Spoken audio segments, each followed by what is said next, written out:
This is Crosscut Reports. I'm Sarah Bernard. Today, we look at a new normal in policing, the use of bicycles as a form of crowd control. Seattle was an early adopter of these tactics, but they've since spread across the country. Now, this kind of bike policing seems to be here to stay, but there are questions about its use. For a joint project with Crosscut and Type Investigations, Freelance investigative reporters James Stout and Jordan Gass-Pooré examined this history, as well as dozens of use-of-force complaints involving Seattle police officers and their bicycles, filed during the social justice protests of 2020. There is recognition of the problem. The latest report from Seattle's Office of Inspector General on the Seattle Police Department's response to the 2020 protests has called for an overall apology and a reevaluation of bike policing tactics. But so far, these are just recommendations.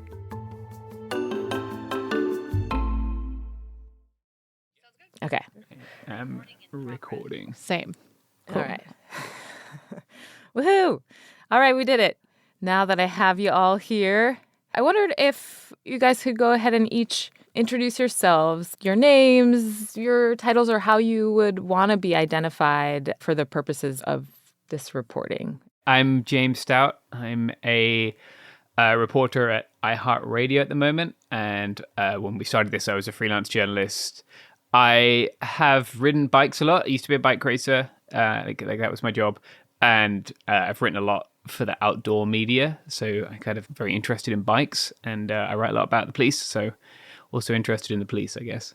Yeah, and I'm Jordan Gass-Pooré. I'm based out of Queens, New York, and I'm an independent journalist. I'm a podcaster, do investigative reporting, and believe it or not, I do not know how to ride a bike. Oh, wow. Yes, I did not learn as a child, and I have not learned since. We can find you someone to train you now. You know, now I'm terrified to ride a bike for many reasons, but also as an only child situation too. I've never broken a bone either. That's where I'm coming from. Mm-hmm. I've broken a lot of bones riding bikes. So. See? Now you scare me. Why would I want to learn now? Yeah, I'll just walk. Yeah. You know? Yeah, I have an unenviable record.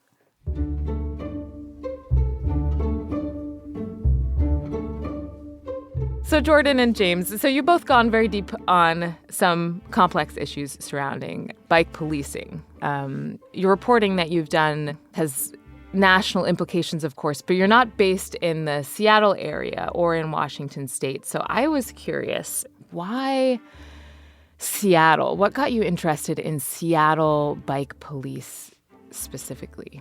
Yeah, I think it started because, like, both of us, like everybody else, right, covered and many of us attended protests for racial justice in 2020. Here comes the flashbang. Starting in the end of May, almost exactly 3 years ago now.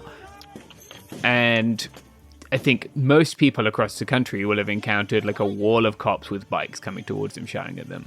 And it's something that, like, as someone who loves cycling and is very committed to cycling being for everyone, like, I've helped organize cycling programs on reservations and in different places.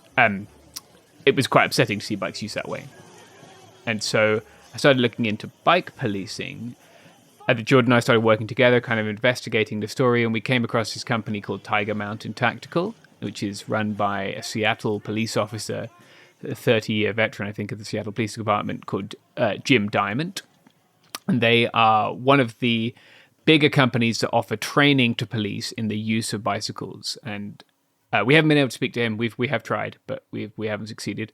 Diamond in particular has this expertise that he claims to have gained sort of starting at the battle in Seattle, so the World Trade Organization in 1999.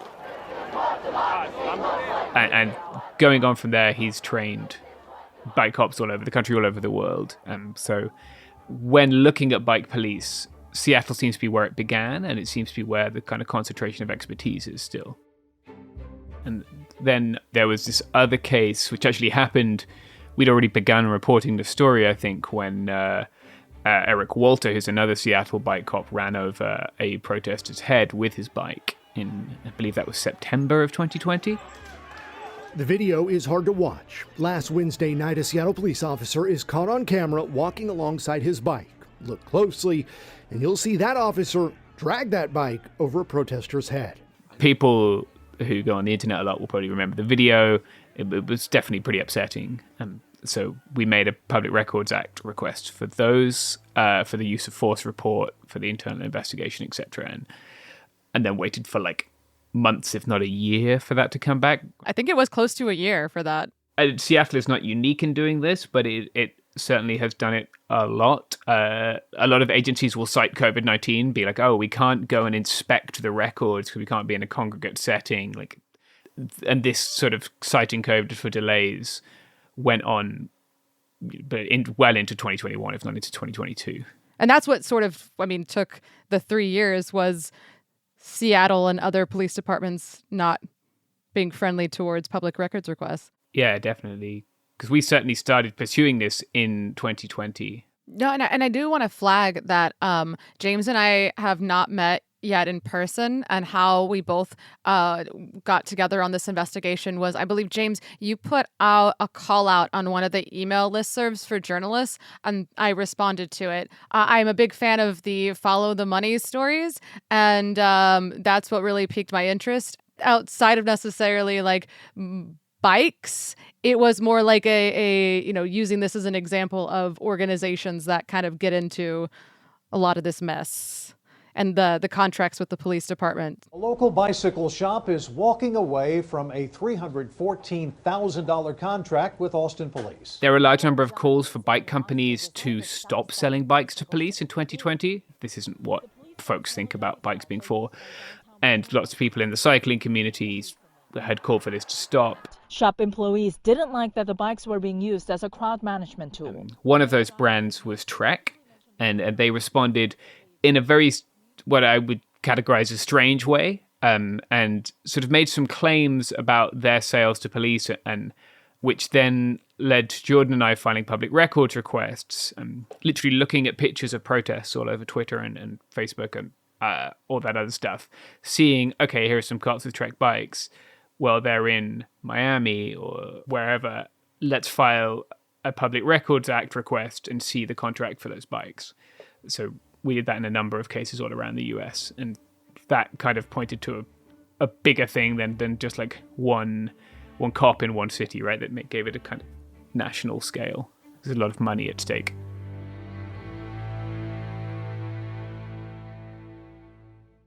I wonder if you had to kind of explain to somebody who, let's say, wasn't watching those videos back in 2020, didn't know a lot about what you mean when you're talking about bicycle crowd control. Like, what are we talking about when we're talking about these tactics? Jason Wilson did a pretty good article in 2016 for The Guardian called The New Horseman, where he talked about like how bike cops have become the new horse cops. So they kind of have taken that role of like corralling people, of making people move away from a certain area or move into a certain area, kettling people. I spoke to a former police officer who now owns a bike company, co-owns a bike company, I should say, and he explained to me that like instead of doing a shield wall, which people are probably familiar with, right, the plexiglass shield that the cops used to do, and the one in the Banksy picture, instead of that, like these cops will hold their bikes in front of them, and that allows them to occupy more horizontal space. And then they'll classically, like what I've seen is they'll hold the bike by the fork and by the seat tube. So that's the bit that attaches to the front wheel and the bit that the saddle goes into. And they will move forward, they'll shout, move back, and they'll lift the bike up, slam it on the ground. And you don't want to be in the way of the bike at that point, right? Because you've got a chain ring that's then coming towards you, which is the spiky part where the chain goes. So they'll use those to kind of corral people. Perhaps, Jordan, you could we could talk about some of the other tactics that we read about that they use. Yeah. One of the things that freaked me out the most, James, though, was like just the thinking about, since, I said I don't ride bikes and I'm not around bicycles, obviously, as much as you, James. But one of the things for me is thinking through and reading through some of Jim Diamond's training manuals and on his site is, just the very simple, pure, simple way of using your bike to hit people and to just use that as a weapon, like pure and simple, that like for a bicycle just to be thought of as something that you could use to get people to move out of the way and to hit them.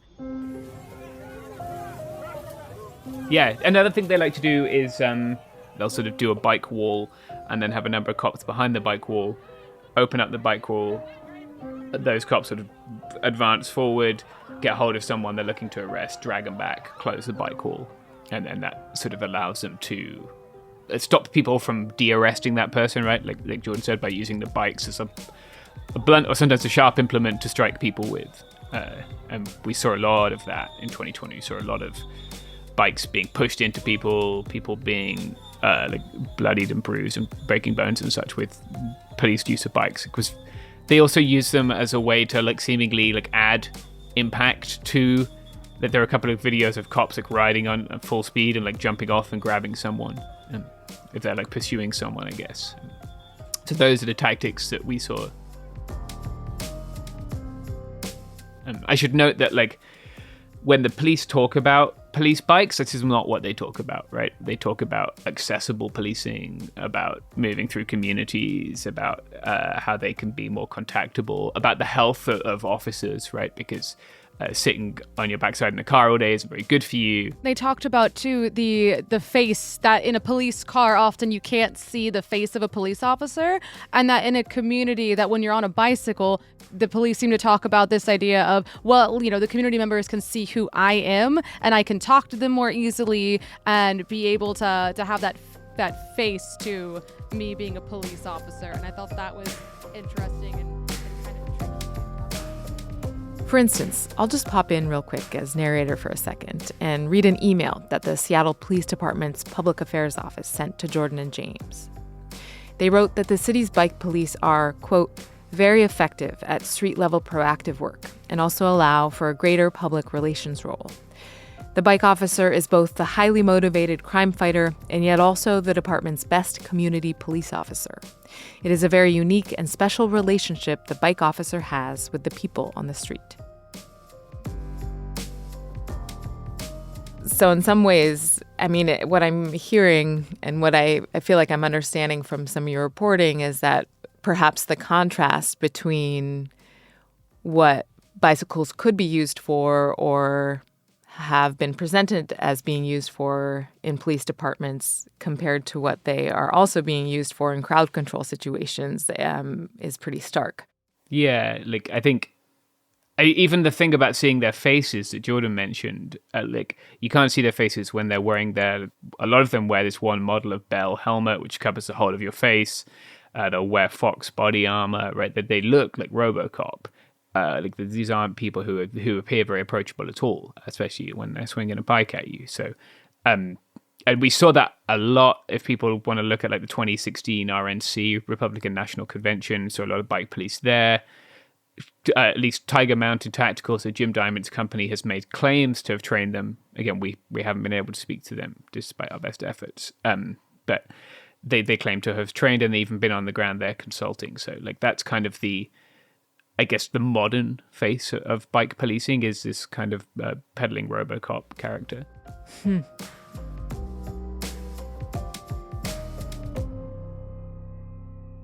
So there are lots and lots and lots of videos, of course, of what was happening during the 2020 protests. And there are many instances documented in Seattle, for example, that you report. The Seattle Office of Police Accountability's findings report on the protests that summer mentions bikes or bicycles 60 times and recounts dozens of incidents of police violence using bikes. Did you guys dig into that report specifically for your reporting? Is there anything that sticks out to you from that report, if so? So the report came out relatively late in the process of us doing our reporting, but was very helpful in sort of structuring our narrative and sort of getting a zoomed out picture. And one thing that struck me was that a lot of the times that bicycles are used as a physical force compliance technique, right, like using it as pain compliance, that's not a reportable use of force according to the way that the police were doing things in 2020. So like if I mace you or hit you with my nightstick, then that's a reportable use of force.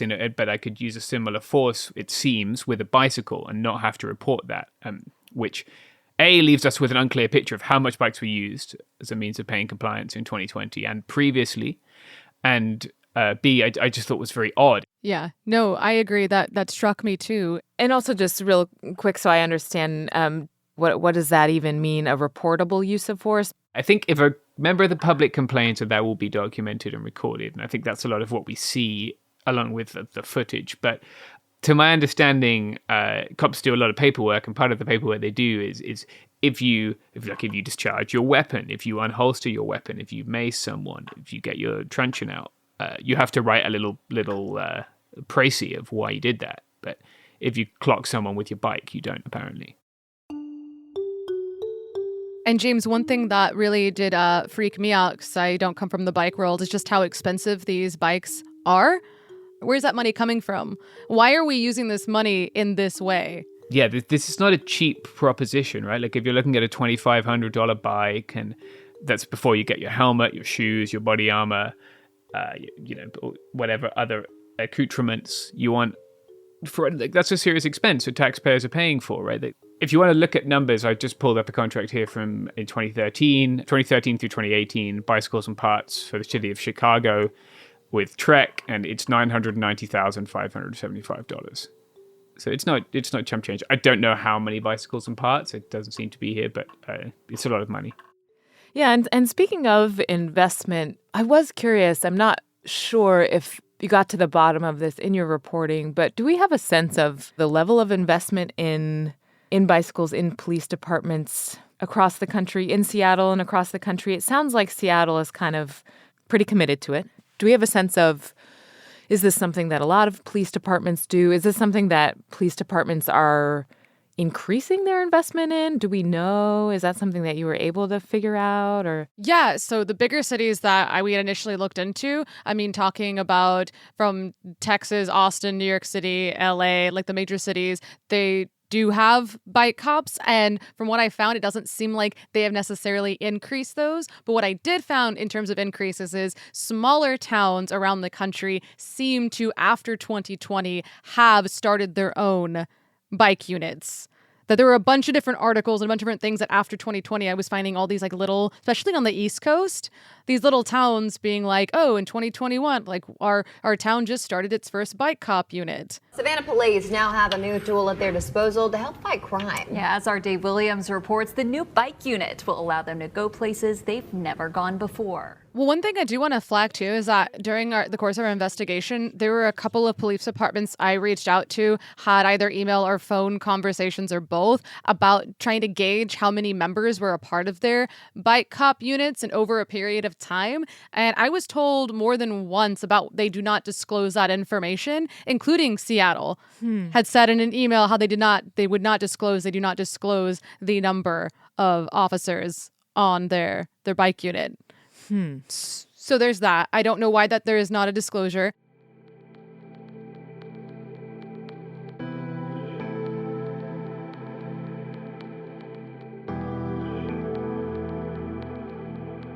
there's an independent committee that reviewed the Seattle Police Department's response to the protests in 2020. The Seattle Police Department should offer a, quote, sincere public apology for how it treated demonstrators in the city after the killing of George Floyd in Minneapolis. That's according to a conclusion from a panel of officers, citizens, and accountability experts. And in fact, it called for an apology from the department overall and specifically called out bicycle policing and bicycle tactics. So that is interesting because it does acknowledge what you guys have found, acknowledge what you've pulled out and said, like, hey, this is something that was not a reportable use of force, and this is something that has been documented as problematic in video and in these many complaints.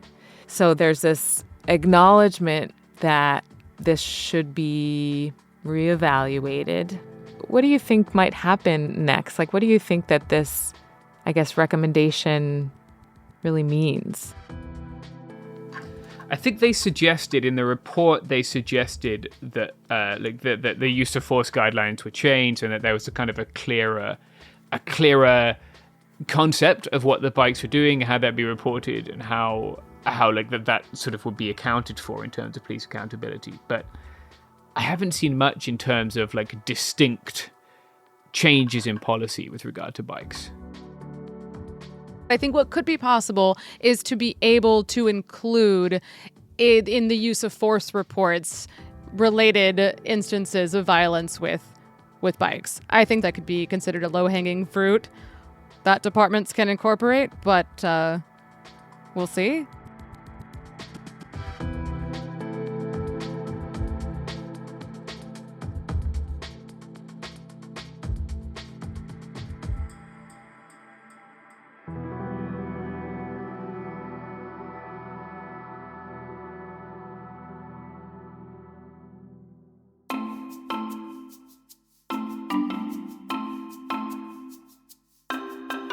Thanks for listening to Crosscut Reports. This episode was reported by James Stout and Jordan Gass-Pooré and produced by me, Sarah Bernard. Our story editor and executive producer is Mark Baumgarten. You can subscribe to Crosscut Reports wherever you listen, and whatever platform you're listening on, please review us. We'd love to know what you think of the show. Also, if you'd like to support the work we do at Crosscut, whether it's our lineup of podcasts, the video docuseries we stream every week, or the in-depth reporting we deliver every day, go to crosscut.com/membership. In addition to supporting our journalism, members receive complete access to the on-demand programming of Seattle's PBS station, KCTS 9. For the latest political, environmental, and culture news from the Pacific Northwest, visit crosscut.com. That's also where you'll find a text version of the story we discussed today. And it goes into a lot more detail than we had time to here. Crosscut Reports is a product of Cascade Public Media. I'm Sarah Bernard. We'll be back soon with another episode.